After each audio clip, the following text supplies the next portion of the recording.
आकाशवाणी मध्य प्रदेश से प्रस्तुत है प्रादेशिक समाचार।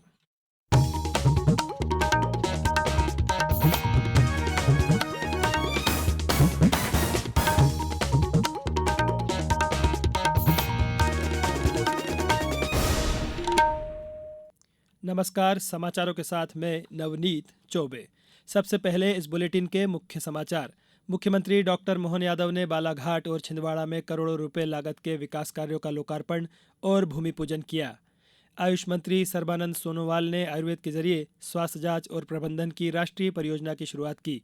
और अगले 24 घंटों के दौरान ग्वालियर, दतिया सहित 14 जिलों में बारिश होने या गरज चमक के साथ बौछारें पड़ने की संभावना। अब समाचार विस्तार से। मुख्यमंत्री डॉक्टर मोहन यादव ने आज बालाघाट में आयोजित कार्यक्रम में 761 करोड़ रुपए लागत के विकास कार्यों का लोकार्पण और भूमि पूजन किया। इनमें बेहतर शैक्षणिक सुविधाओं के लिए 11 शासकीय स्कूल और कॉलेज का निर्माण कार्य, नल जल योजना से 25 गांवों में शुद्ध पेयजल की उपलब्धता और सिलिको, मैग्नीज और फेरो अलायंस प्लांट की स्थापना से 200 करोड़ रुपए का पूंजी निवेश तथा 150 से अधिक रोजगारों का सृजन शामिल है। इस मौके पर मुख्यमंत्री ने कहा है कि बहन बेटियों के कल्याण के लिए जारी कोई योजना बंद नहीं होगी। लाडली बहना योजना में मार्च माह की किस्त पहली तारीख को बहनों के खाते में जारी कर दी जाएगी। वहीं छिंदवाड़ा में आयोजित कार्यक्रम में मुख्यमंत्री डॉक्टर मोहन यादव ने 104 करोड़ रुपए लागत के विकास कार्यों का लोकार्पण और भूमि पूजन किया। इस दौरान मुख्यमंत्री ने औद्योगिक नीति एवं निवेश प्रोत्साहन कार्यक्रम और श्री अन्न मेले का शुभारंभ भी किया। आयुष मंत्री सर्बानंद सोनोवाल ने आज नई दिल्ली में आयुर्वेद के जरिए स्वास्थ्य जांच और प्रबंधन की राष्ट्रीय परियोजना की शुरुआत की। इस मौके पर उन्होंने कहा कि हमारा लक्ष्य जनजातीय विद्यार्थियों तक स्वास्थ्य लाभ पहुंचाना है। इसके तहत कक्षा 6 से 12 तक के विद्यार्थियों की सामान्य स्वास्थ्य जांच की जाएगी। स्वास्थ्य जांच देशभर के 14 राज्यों में 55 चुनिंदा एकलव्य मॉडल आवासीय विद्यालयों में होगी। आयुष मंत्रालय के अनुसार एनीमिया, हीमोग्लोबिनोपैथीज, कुपोषण और टीबी पर विशेष ध्यान दिया जाएगा। यह कार्यक्रम आयुष मंत्रालय के तहत केंद्रीय आयुर्विज्ञान अनुसंधान परिषद ICMR, राष्ट्रीय जनजातीय स्वास्थ्य अनुसंधान संस्थान जबलपुर और जनजातीय कार्य मंत्रालय के सहयोग से चलाया जाएगा। मुख्यमंत्री डॉक्टर मोहन यादव ने कहा है कि आगामी माहों में प्रदेश में लगभग 100 लाख मीट्रिक टन गेहूं का उपार्जन किया जाना है, जिससे 11 लाख किसान लाभान्वित होंगे। आज भोपाल में डॉक्टर यादव ने कहा कि खरीदी केंद्रों पर गेहूं की गुणवत्ता की पुष्टि के लिए विशेषज्ञ, नमी मापक यंत्र, बारदाना सहित अन्य आवश्यक उपकरण की उपलब्धता और किसानों के लिए सुविधाजनक व्यवस्था सुनिश्चित की जाए। प्रदेश में लगातार मौसम में बदलाव हो रहा है। प्रदेश के कई हिस्सों में एक साथ कई मौसम प्रणाली सक्रिय होने से कुछ हिस्सों में बारिश और ओले गिरने के साथ तेज ठंड महसूस हो रही है।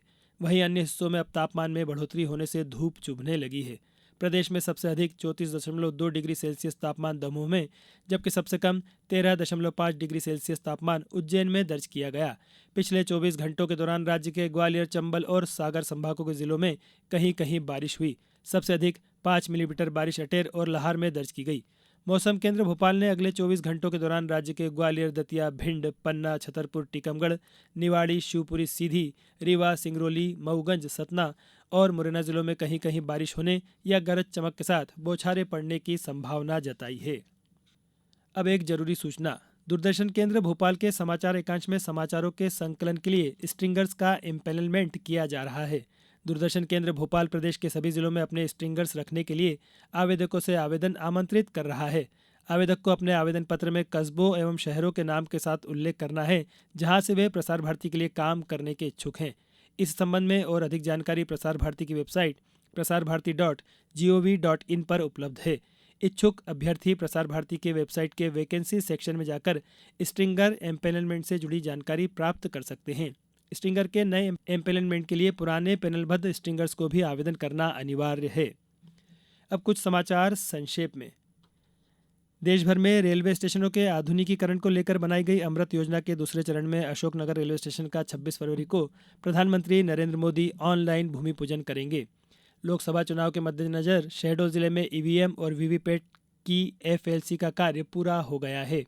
सीहोर जिले में स्वास्थ्य विभाग द्वारा शीघ्र ही जापानीज इंसेफेलाइटिस टीकाकरण शुरू किया जाएगा।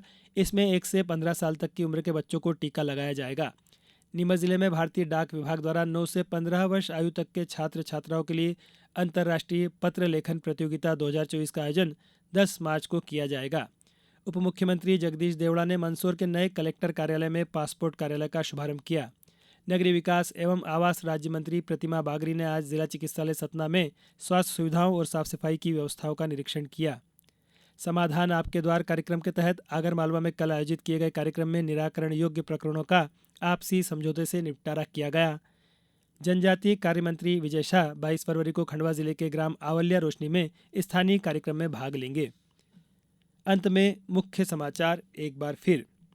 मुख्यमंत्री डॉक्टर मोहन यादव ने बालाघाट और छिंदवाड़ा में करोड़ों रुपए लागत के विकास कार्यों का लोकार्पण और भूमि पूजन किया।